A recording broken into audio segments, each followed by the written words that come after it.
A manhunt was undertaken by police in the Netherlands for a gunman who shot and killed one person and injured several others in a tram attack in the Dutch city of Utrecht. Authorities suspect the attack to be an act of terrorism and have since raised the terrorism threat level in that province to the highest level. Schools were told to shut their doors, and paramilitary police increased security at airports and other vital infrastructure, as well as mosques, due to the recent attacks in New Zealand. Tougher gun laws are coming to New Zealand, so says Prime Minister Jacinda Ardern, who said stricter laws will be coming in days. The move comes after a gunman killed 50 persons in mass shootings at 2 mosques in Christchurch. Australian Brenton Tarrant, 28, a suspected white supremacist, was charged with murder on Saturday. Tarrant was remanded without a plea and will return to court on April 5th.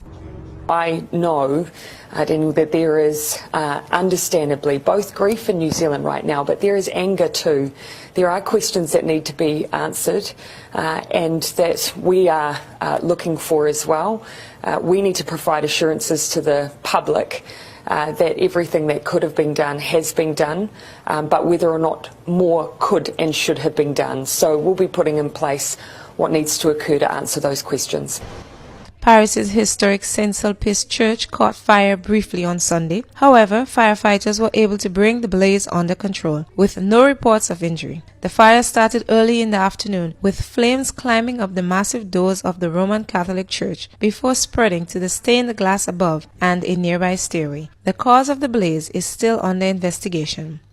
Ethiopian authorities say that the crash of an Ethiopian Airlines plane on March 10th had clear similarities with the Lyon air crash which took place in October last year. Both planes were MAX 8s and both crashed minutes post-takeoff after pilots reported flight control problems. Concern over the aircraft's safety has led aviation authorities to ground the model until investigations are complete. International rules require a preliminary report on the crash to be released within 30 days.